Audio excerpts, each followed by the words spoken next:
Hello everyone, Darko2012 here with Global Government News, and I am reading an article that's titled Neocon says Obama should save presidency by attacking Iran, and this was written by Steve Watson from InfoWars on Tuesday, February 2nd, 2010. And everybody knows, uh, well, at least if you don't know, I'll kind of let you in, but there's enough evidence out there that the U.S. and Israel want to attack Iran for whatever reasons. There's never really one reason like Iraq with oil. It's or setting up the biggest embassy in history. It doesn't really come down to one specific reason. There's multiple reasons, and the most important ones are ones that most of us will never know until after the fact. But the fact is that it is on paper. Seymour Hersh has been the most outspoken critics of the Bush administration. I haven't heard much about Iran lately, but under the Obama administration. But Hersh has written some very good articles on Iran and how the intelligence agencies plan on attacking them, and not just real. It's not so much when, because I don't even think they know when the establishment in the military industrial complex knows when. It's I think they probably, it's my belief that they wanted to do it at least 4 years ago, if not more, or if not longer. But they're behind schedule. So um, but you can tell just like the area and how they just kind of bypassed Iran, and they're just going around to Pakistan, and they're pretty much on the doorstep of China and Russia, and now we're in Yemen, we're funding Yemen, so we're pretty much, if we're not completely in Yemen now, we will be having a legitimate presence where the American people actually know that we're in Yemen. But like I said, we're already there. The American people, most of them just don't even know it yet. Kind of like with Georgia, where Israeli and U.S. CIA are over. This isn't even now. This is this was like over a year ago, over in Georgia, training their troops to fight special forces. There was Marines over there and that, and so they have the same thing going on in Yemen. But just to stick with Iran, um, there's no real set date, and it's basically whenever they will be able to do it. But when they do it, from all the research I've done into this area, into this subject and issue, is they are going to do a bombing campaign. It's not so much going to be a ground campaign as it is going to be an air campaign where they're just trying to take out strategic sites, which they'll say are nuclear facilities, and they might very well be. Um, but Um, there's been no evidence with the official committees and institutions that are set up.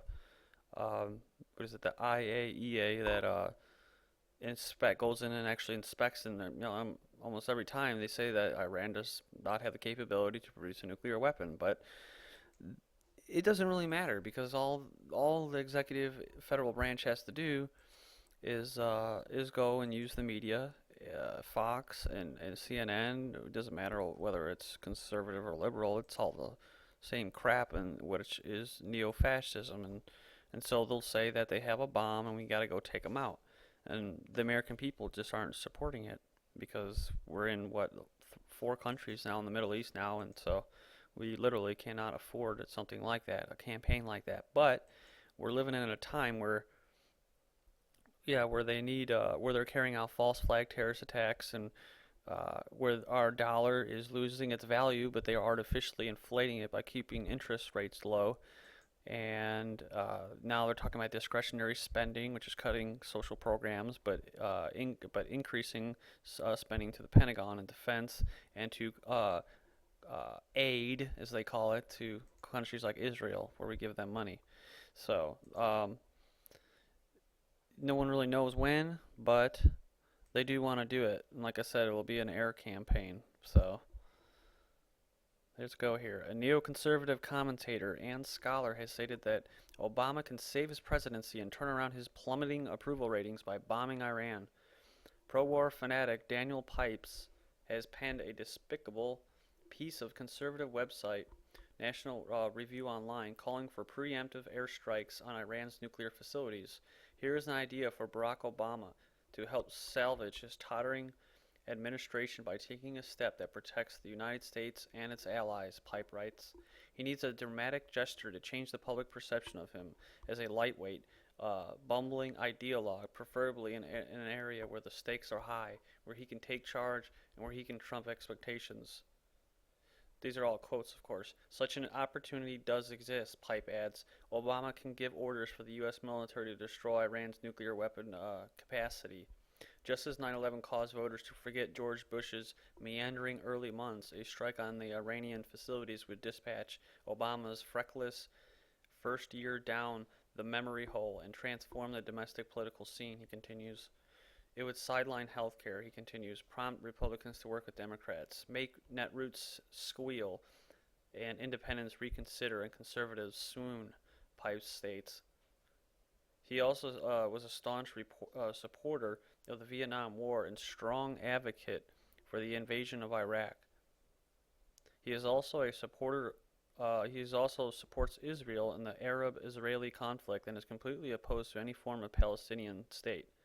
Despite this, Pipes, who rejects the term neocon, refers to himself as a plain conservative, it's kind of funny, was nominated to the board of the United States Institute of Peace by George W. Bush in 2003. That's even funnier.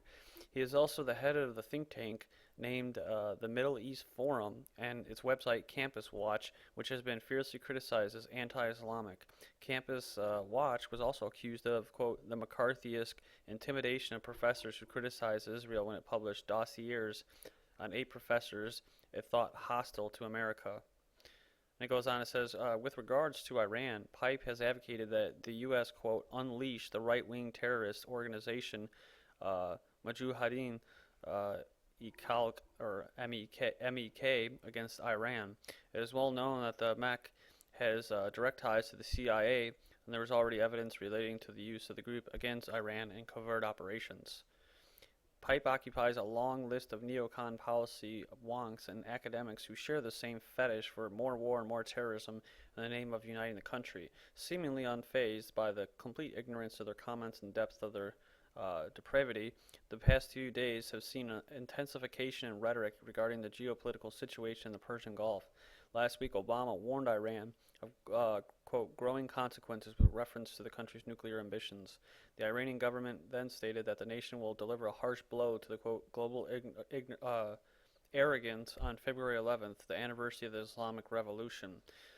So that's not good news for us in the in the United States and UK.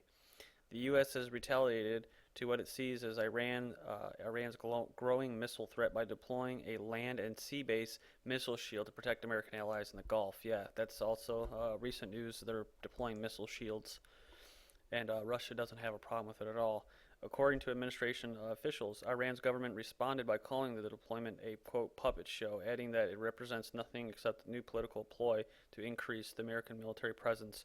And so now when I'm reading this article, I guess it's kind of my belief that the whole Iran thing won't come until Sarah Palin is president, or whoever else is nominated in the Republican Party, because I don't think that they're going to be able to attack Iran. They just won't get support for it until the neocons get, well, they're all neocons, neo-fascists, but until the fake conservatives get into power.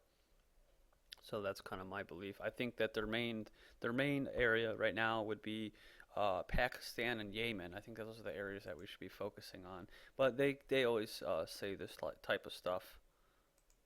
And realistically, the not the real terrorists, but like this right here. These are hired terrorists, right? But see, if they go into Iran, they're going to have to deal with the Shiites. And the majority of Iraq, if no one is savvy to that area, they're Shiites. The only Sunnis are around Baghdad.